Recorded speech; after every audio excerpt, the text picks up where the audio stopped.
Hello friends, welcome back to a new video. Today I will be going over some anticipated fall releases.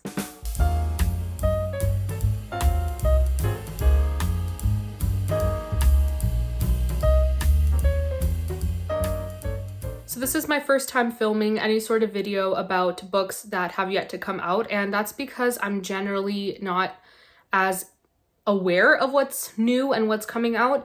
I am more of a backlist reader. Obviously, I read classics too, but I also like to wait for books to have been out for a while and see what reviews are saying and if the book ends up being something that I think would interest me. So I've generally not been huge on new releases and I don't pay as much attention. The exception being if they are from authors that I have read before and I'm always eagerly anticipating their new books and I'm always on the lookout for what they're publishing next. But over the last few months, I have accumulated a list of books that are coming out this year that I am very interested in.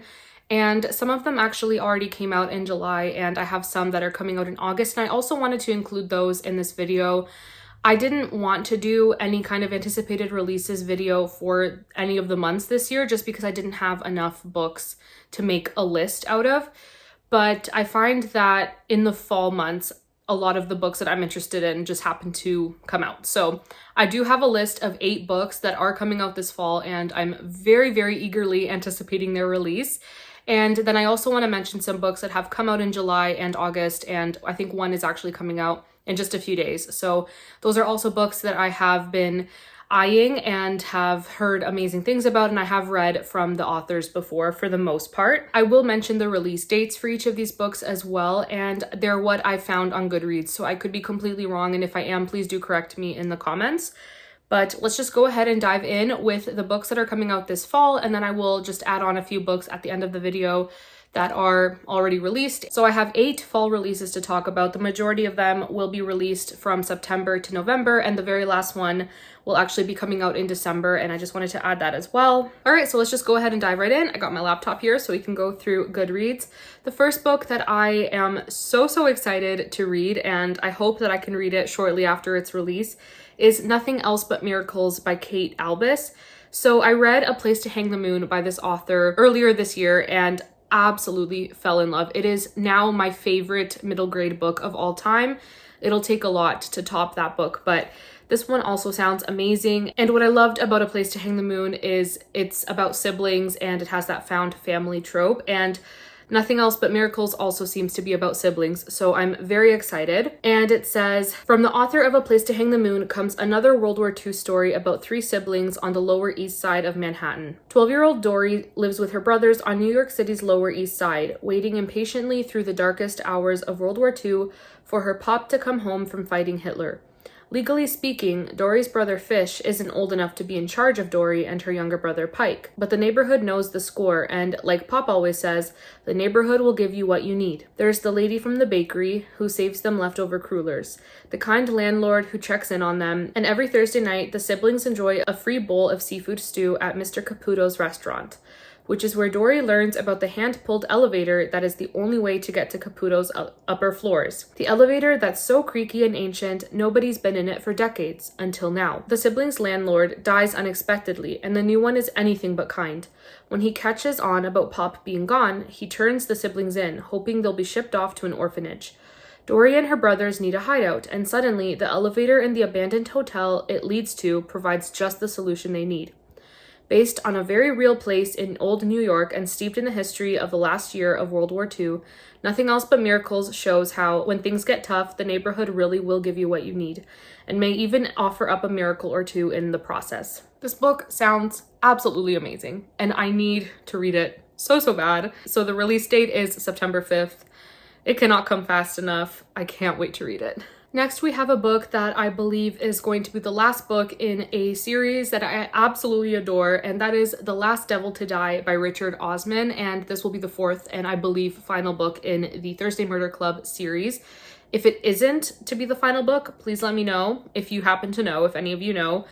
I'm so sad if it is coming to a close. But anyways, this series is about 4 people who live in a retirement village and they solve mysteries, and it is the absolute best. And the summary is very short and there shouldn't be any spoilers for the previous books, but it says Shocking news reaches the Thursday Murder Club. An old friend in the antiques business has been killed, and a dangerous package he was protecting has gone missing.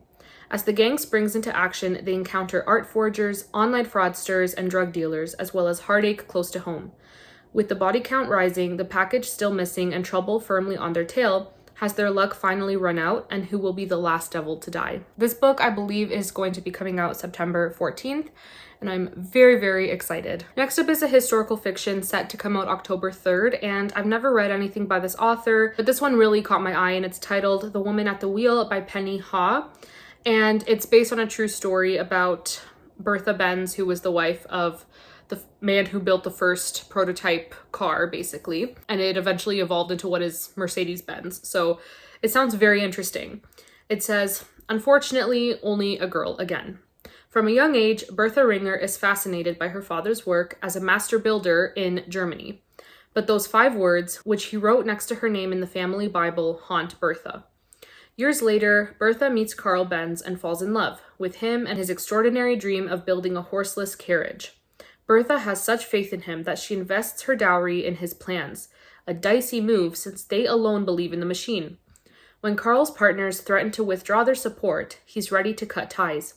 Bertha knows the decision would ruin everything. Ignoring the cynics, she takes matters into her own hands, secretly planning a scheme that will either hasten the family's passage to absolute derision or prove their genius. What Bertha doesn't know is that Carl is on the cusp of making a deal with their nemesis. She's not only risking her marriage and their life's work, but is also up against the patriarchy, Carl's own self-doubt, and the clock. Like so many other women, Bertha lived largely in her husband's shadow, but her contributions are now celebrated in this inspiring story of perseverance, resilience, and love. This book also has some very favorable initial reviews, so I'm very, very, very intrigued, and I hope I can get to it fairly soon, but it does sound very interesting. Next up, we have A Curse for True Love by Stephanie Garber, and this is the 3rd book and the final book in the Once Upon a Broken Heart trilogy. This is set to come out October 24th, and I'm very excited because book 2 ended on a huge cliffhanger, and I need book 3 so bad. I really don't know what to say about this book without spoiling anything from the first 2 books, but if you know nothing about this trilogy, basically, we have Evangeline Fox, and she, in the first book, struck a deal with Jax, the Prince of Hearts, and things went awry. She starts off as a very naive girl who believes that life is just butterflies and rainbows, and things don't go according to how she expected them to go. And book 2 was an absolute ride, and like I said, I cannot wait for book 3. I'm not huge on YA, but Stephanie Garber and one other YA author that I have to talk about are auto-buy authors for me, so 100% I need this book. I need this 3rd book. Next up is The Lost Boys of Barlowe Theatre by Jamie Jo Wright. This comes out October 10th, and it's Jamie Jo Wright. She is an auto-buy author for me, and I will read anything she releases, so I'm very, very excited, and this one has a very interesting premise. So as usual, this is a dual timeline suspense. That's what Jamie Jo does, and she does it very well. So it says, Barlowe Theatre stole the life of Greta Mercy's brother during its construction. Now in 1915, the completed theatre appears every bit as deadly. When Greta's younger brother goes missing after breaking into the building, Greta engages the assistance of a local police officer to help her uncover the already ghostly secrets of the theatre. But when help comes from an unlikely source, Greta decides that to save her family, she must put the threat of the phantoms to rest. Decades later, Kit Boyd's best friend vanishes during a ghost walk at the Barlowe Theatre, and old stories of mysterious disappearances and ghoulish happenings are revived. When television ghost hunting host and skeptic Evan Fisher engages Kit in the quest to identify the truth behind the theater's history, Kit reluctantly agrees to work with him in hopes of also finding out what happened to her friend. As the theater's curse begins to unravel Kit's own life, she sets out not only to save the historical building and her friend, but to end the pattern of evil that has marked their hometown for a century.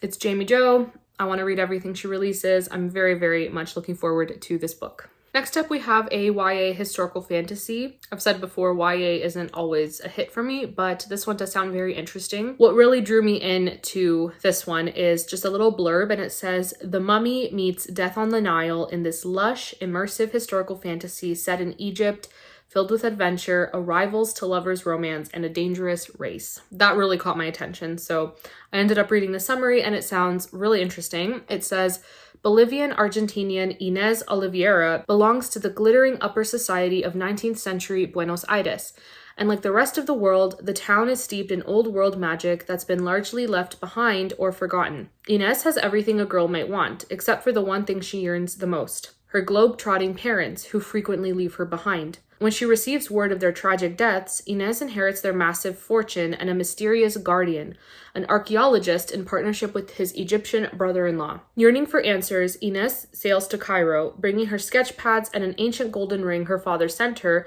for safekeeping before he died.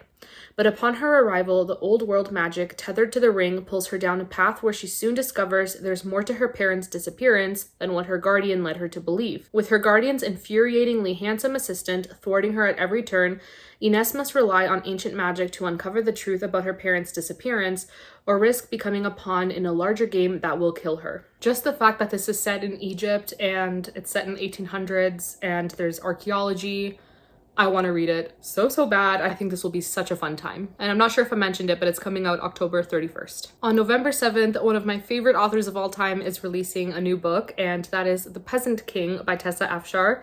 I cannot wait for this book. And this one says, Gemma has always thought of herself as perfectly ordinary until she faces extraordinary circumstances. When her mother, the Persian king's famous senior scribe, is kidnapped, Gemma and her sister must sneak undetected into enemy territory to rescue her. But infiltrating their adversaries' lands proves easier than escaping them. Fleeing through dangerous mountain passes, their survival depends on the skills of a stranger that they free from prison, a mysterious prince named Asher. Asher is not who the world believes he is. Despite his royal blood, he has had to climb his way out of poverty to forge success from nothing. A manufacturer of some of the best weaponry in the East, Asher has only one goal: to destroy his father. But following his escape from prison, Asher is irresistibly drawn to Gemma, unaware that she guards her own secret. Gemma must convince Asher to give up everything he has worked for, all for the sake of a higher purpose he's not sure he believes in. The fate of the Persian Empire and possibly the Judean people hang in the balance and in the persuasive power of one ordinary woman. I can't wait. I have nothing else to say other than this book is probably at the very top of all of my eagerly anticipated releases. I cannot wait. And then the book that is coming out in December, and it's coming out December 26th, is Ruthless Vows by Rebecca Ross.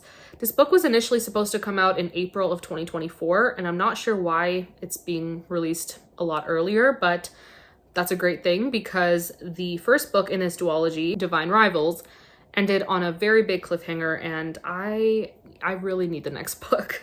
I loved Divine Rivals, and I'm so excited for this book. And I can't read the summary because it will spoil the first book. These books are basically set in a world where there are gods warring with each other, and it's very reminiscent of World War I in England. The vibes are awesome. I absolutely loved the first book, so I can't wait for the second book. Yeah, that is Ruthless Vows, and that is the 8th and final book in my fall anticipated releases list, but I do have a few that have recently come out that I am also very interested in. First up is Blood Over Bright Haven by M.L. Wong, and I read her book The Sword of Kaigan earlier this year, I believe, and it was incredible. It's one of my favorite fantasy novels of all time. It was incredible, and I am so intrigued by this one. It says it is a standalone dark academia brimming with mystery, tragedy, and the damning echoes of the past. I believe this will also be inspired by an Asian country or culture. I'm not sure which. I felt The Sword of Kaigan kind of had a lot of Japanese inspiration, but this one I'm not sure. So this one says, magic has made the city of Tehran an industrial utopia, but magic has a cost,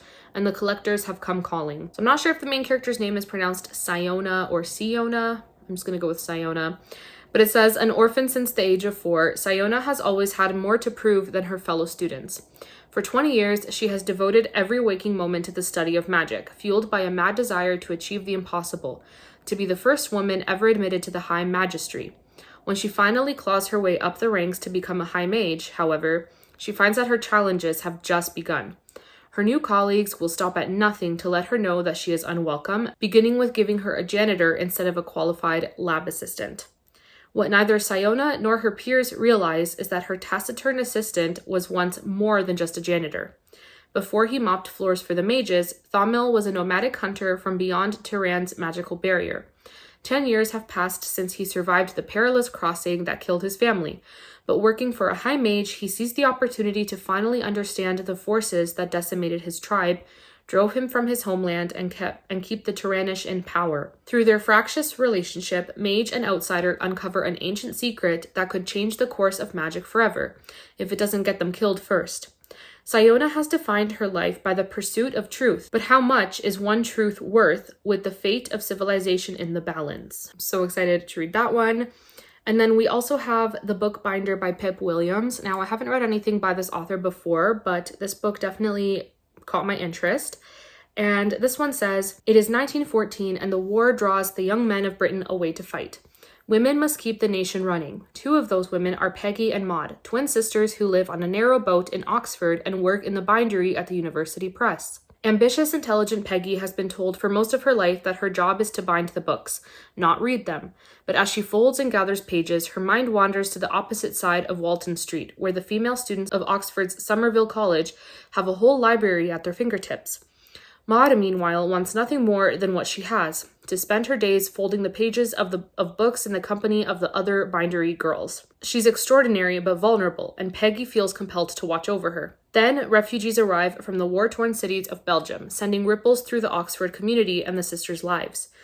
Peggy begins to see the possibility of another future where she can educate herself and use her intellect, not just her hands. But as war and illness reshape her world, her love for a Belgian soldier and the responsibility that comes with it threaten to hold her back. The Bookbinder is a story about knowledge, who creates it, who can access it, and what truths get lost in the process. The Bookbinder is a story about knowledge, who creates it, who can access it, and what truths get lost in the process." This book is also called The Bookbinder of Jericho. I'm not sure which is American, which one's from the UK, but either way, I'm very intrigued, and this one has just come out August 1st. And another August 1st release is The Keeper of Hidden Books. And this one's by Madeline Martin, and I just read a book by her, The Last Bookshop in London, and absolutely fell in love with it. So I really want to read this new book by her. And it says, "All her life, Zofia has found comfort in two things during times of hardship, books and her best friend, Janina. But no one could have imagined the horrors of the Nazi occupation in Warsaw. As the bombs rain down and Hitler's forces loot and destroy the city, Zofia finds that now books are also in need of saving. With the death count rising and persecution intensifying, Zofia jumps to action to save her friend and salvage whatever books she can from the wreckage, hiding them away and even starting a clandestine book club. She and her dearest friend never surrender their love of reading, even when Janina is forced into the newly formed ghetto. But the closer Warsaw creeps towards liberation, the more dangerous life becomes for the women and their families, and escape may not be possible for everyone. As the destruction rages around them, Zofia must fight to save her friend and preserve her culture and community using the only weapon they have left, literature." That sounds so good, and I cannot wait to get my hands on it and to read it.